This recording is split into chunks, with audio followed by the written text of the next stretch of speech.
Welcome back. We are about 8 minutes to the bottom of the hour, and it's time for Web Wednesday. That's where we talk about the stories from our morning show that you're discussing and reading the most on social media and right here on our web channel at WTVY.com. Recently, it was announced that game show legend Bob Barker would appear on The Price is Right for a day in December. Barker hosted Price is Right on CBS Daytime from 1972 through his retirement in 2007. And on our Facebook page, we asked viewers which host of the show they felt was the best. And many of you commented, including April 2, who chose Bob Barker. April went on to say, quote, "When he retired, they should have canceled the show. I don't watch it since Drew took over," unquote.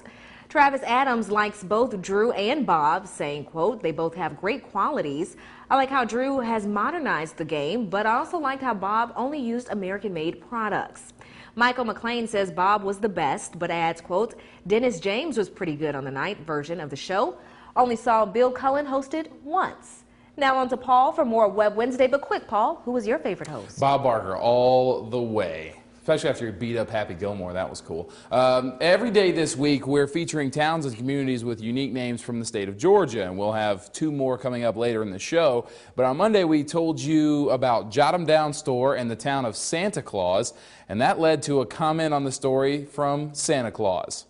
Yeah, seriously, Santa Claus. On our web channel, Chris Kringle himself said, quote, "It might interest you to know that my legal name is Santa Claus, and I actually reside in North Pole, Alaska. Now that has streets named the same as the ones you wrote about," unquote. Those streets included names like December Drive, Rudolph Way, and Dasher Street. Well, it's good to know there's one in Alaska, and of course we heard it right from the big man himself. I guess it was in between checking his list twice, right, Demetria? He was writing to us. That's what I was hoping, that he is looking at that list. Well, over the past week, a major game show took place in Paris, France. This exposition of games let players play some current games, as well as try out the newest game consoles that will be launching later this month, the Xbox One and the PlayStation 4. On our Facebook page, after posting the story, we asked viewers if they were going to get one of these new systems or stick to the ones that they currently have.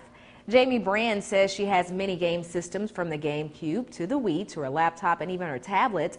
She says the GameCube is her favorite, so she's going to, quote, "old systems all the way." And Dustin Benton is thinking the exact same thing. He said he's sticking with the older systems. And Paul, what are you sticking with? I am sticking with Pong. No, okay. The day before Halloween, October 30th, was unofficially National Candy Corn Day. And the popular orange, white, and yellow candy actually dates back to the late 19th century. Ironically, I had some the other day that tasted like it was from the 19th century. Anyway, many of you shared your opinions of candy corn with us. Sandy Newbill says, quote, "I hate them, and they are very nasty." We should be friends, Sandy. Gary Carr says his wife Tina would grow them herself if she could. And Skip Nelson added that he loves them and said, quote, "What other candy can you use as fangs?" That's a good question, Demetria. I'm sure you probably did that a couple times when you were a kid, right? I still do it now. Okay. But yes. Good. And on Halloween Day, the News 4 This Morning crew dressed up in costumes for the end of the show. Of course, I was a Wicked Queen, and I think I'm blocking it right here. Let me just get out the whole entire shot. No, I wasn't. I couldn't see. I was a Wicked Queen. Paul was a bruised and beaten pro sports fan of Atlanta, and Chris was a floating head, and our producer Sean was a brony. So we got a lot of positive feedback on the segment, which we had a lot of fun doing. And Grace Slago commented, quote, "Loved all your costumes, guys. Paul, you cracked me up with yours. Chris, that was awesome. Demetria, you looked beautiful as usual. Missed the one's name with his costume." Well, that was Sean, but that was great. And Grace also concludes that, said, "Thanks for starting my day right." Well, thank you so much. And Andy Mann said she loved the costumes and wished us a very happy Halloween. And on our web channel, a user by the name of Susie Q said that our costumes were great.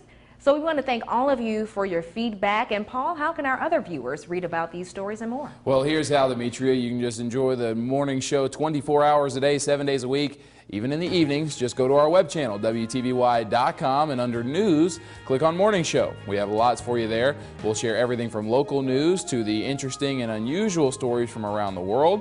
We have entertainment news, and we have web exclusives that you can't find anywhere else, like Morning Moments. Again, go to WTVY.com, under News, click Morning Show. It's that easy. Stay tuned. We'll be right back with more news and weather.